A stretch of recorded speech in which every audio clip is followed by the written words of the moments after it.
We've officially made it to the All-Star break and are past the midway point of the MLB season, and it is time to have an uncomfortable conversation about Bryson Stott. While we all hope that he will be A-OK in the long haul, there have been some notable struggles by the Phillies second baseman that I think it is time to get into detail about. I want to highlight exactly what's going on with Bryson Stott, the clear issue that he continues to face at the plate, and if something in the bigger picture needs to be considered in regard to Stott as we build this Phillies team forward here. Now, what sparked this video today? This has been something that I sort of danced around for a little while now. This was a topic that I had on the back burner but didn't want to fully dive into, but the struggles have continued to get worse for Bryson Stott. To highlight what he has done on the season overall, we're talking about just 6 home runs, 38 RBIs, a .303 on-base percentage there, has walked 31 times and just 73 hits across his 312 at-bats here. Now, Stott has been a guy who I think we were very ready to crown as this key foundational piece of the Phillies' future. So many people talk about him like he is the next clear-cut Chase Utley, and for a brief minute,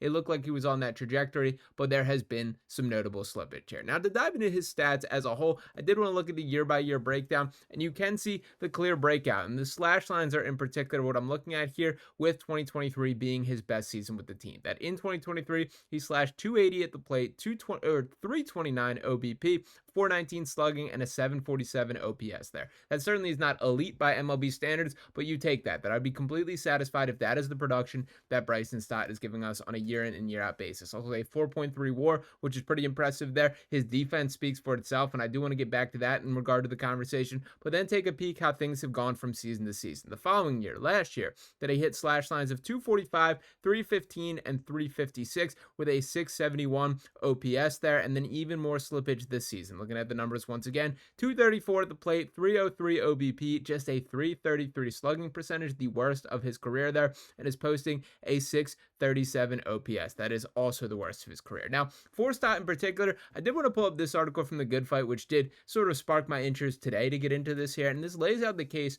for does there need to be a solution to the Bryson Stott problem. And what it writes is, for right now, there hasn't been anything Stott has done of late that would suggest the current amount of time he's getting is justified. Since May 1st, he's hit 204, 264, and 284. That's an OPS under 560. Read that again. An OPS that is under 560. That's not just below major league average, that's a number worthy of demotion. And to continue on with the article, it writes, he's got 76 OPS plus on the season. He's gotten steadily worse since 2023, a season in which he had a 103 OPS plus. We've reached the point where even with his above average glove at second base, the team needs to start thinking about what kind of production is the lowest possible point they'll tolerate before ceding more and more playing time to someone else.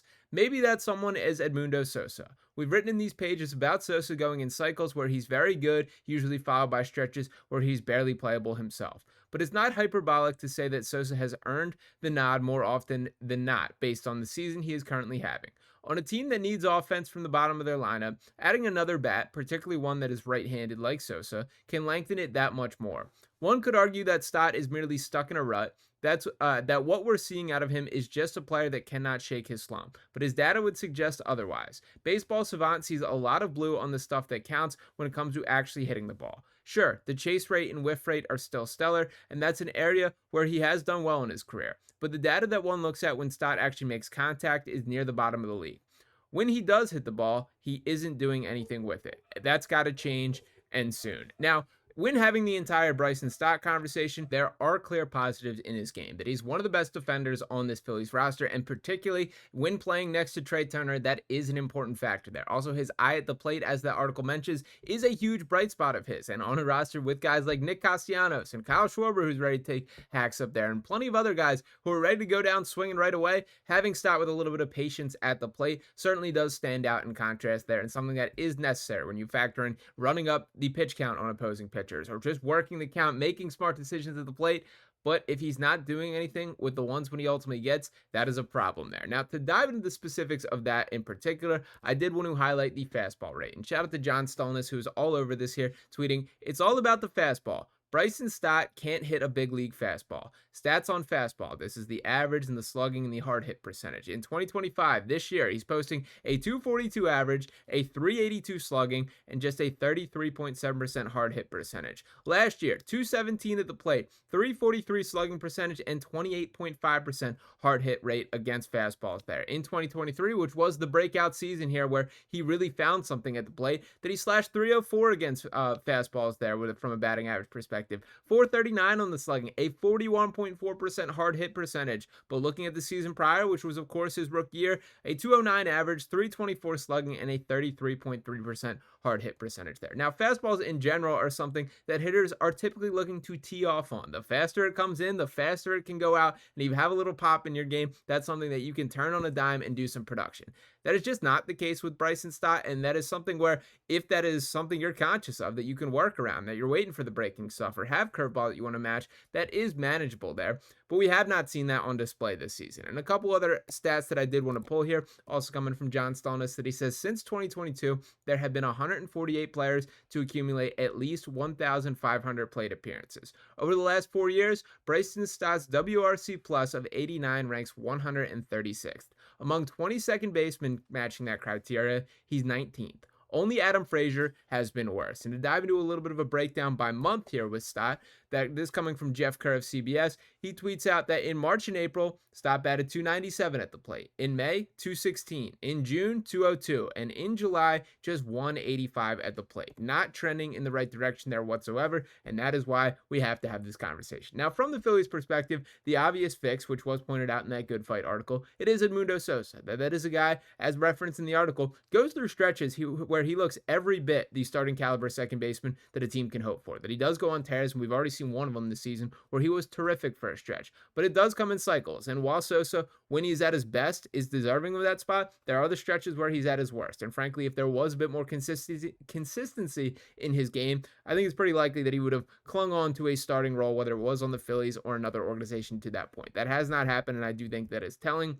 But from the big picture conversation, we do got to bring this up with Bryson Stott. Now, I think it's particularly fascinating to compare it with Trey Turner, because in some ways, they've been the inverse of each other this year. That Trey Turner in particular, while he's still taking strides in his defensive performance this year, there's just no way around acknowledging that he is one of the worst shortstops defensively in the MLB. Now, in defensive Trey here, he's been tearing the cover off the baseball this year, that he's been hitting the ball at a very high rate, and something that is obviously valuable to this Phillies team. And frankly, if we're going to do the direct comparison for what is more valuable to this Phillies team, it is the production at the plate versus what he's giving you defensively. You can put up with some of the errors or some of the frustrations where he can't turn a double play on a play where he probably should, or should get in the way or knock a ball down in a way that he just doesn't, if he is hitting at the rate that he currently is this season. That overall, you still have to grade this Trey Turner season as a success. Certainly, in my opinion, the best since he's got to Philadelphia. Now, contrast that with Bryson Stott here, and this is a dude who does deliver defensively. That he has gold glove potential at second base. He's that caliber of defender there, that he can get in the way, knock everything down, and I've pushed pretty heavily on this channel of the concept of simply flipping those two in the field. Make Bryson Stott your everyday shortstop in a way that Trey Turner will not harm you as much defensively. Now, where Stott gets complicated here is the inverse of that. He just has not been a major league hitter this season.